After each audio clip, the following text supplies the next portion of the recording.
Masks are not theater. Masks are protective. And we have immunity there, theater. If you already have immunity, you're wearing a mask to give comfort to others. You're not wearing a mask because of any sign. I totally disagree with you.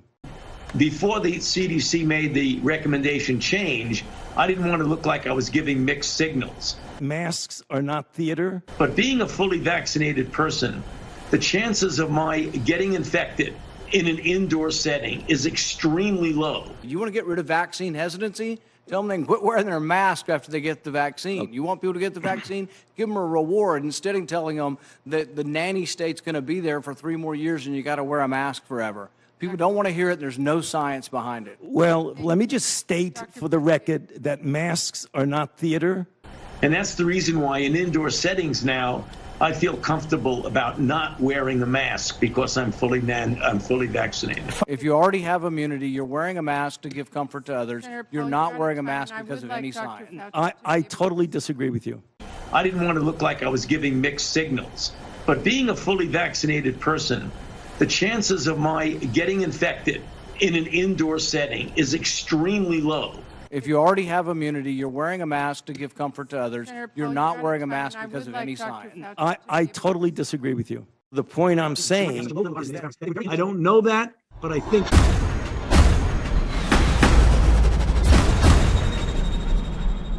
And they smugly, like Tony Fauci, does not mind going on television in front of the people that pay his salary and lie directly into the camera. You can't expect the sheep to really respect the best and the brightest. They don't know the difference, really. I mean, I like humans. Don't get me wrong, but basically, the vast majority of them do not possess the ability to judge who is and who isn't a really good scientist. I mean, that's a problem. That's a main problem actually with science, I'd say, in this century, because science is being judged by people. Funding is being done by people who don't understand it. Okay, who do we trust? Fauci? Fauci doesn't know enough to, if Fauci wants to get on television with somebody who knows a little bit about this stuff and debate him, he could easily do it because he's been asked. I mean, I've had a lot of people, president of the University of South Carolina asked Fauci if he'd come down there and debate me on the stage in front of the student body because I wanted somebody who was from the other side to come down there and balance because I felt like, well, these guys can listen to me, but I need to have somebody else down here that's going to tell me the other side. But Fauci didn't want to do it. Strong words are coming from Mullis. He claims Fauci has no problem looking into a camera and lying. With all the flip-flopping, to put it politely, we've seen these past 9 months, his criticisms of Fauci seem pretty spot on. What are your thoughts? Fauci is a performance artist who wakes up in the morning and tries to, more than anything else, figure out his media gigs. He doesn't look at the science. He hasn't looked at the science for the last year. He knows his talking points, and he clearly believes in the noble lie, as he himself admitted on the mask thing. And he's flip-flopped on every issue, from schools to PCR testing to travel restrictions to business closures and so on. This man will say anything. He's impressed with himself as a performance artist. That's what he is. And I know people who have worked with him directly. He doesn't care about the studies. You can shove papers in front of his face all day. His main concern is, what am I supposed to say today to achieve my political goals and please my benefactors? Who those are is another question. But this is the most untrustworthy public intellectual or force in the 21st century, as far as I'm concerned. Follow up on Brittany's question about vaccines. Do you think that the White House has had any part in this, in having a sort of maybe pessimistic message towards some Americans who are skeptical of this administration, who for partisan reasons or otherwise, to see vaccinated people in the cabinet or the president continuing to wear masks around each other, or hearing that things won't be back to normal as the vaccine continues to be distributed? Do you think that that is having a negative effect at all? On people, make sure I understand your question. On people not taking the vaccine? Yeah, of people who are skeptical of the vaccine and who don't trust the Biden administration. Well, look, I think, one, we recognize we're not always the best messengers. That's why we're working with these local organizations and groups, because we certainly know that President Biden and Vice President Harris may not be the right voices in a range of communities across the country.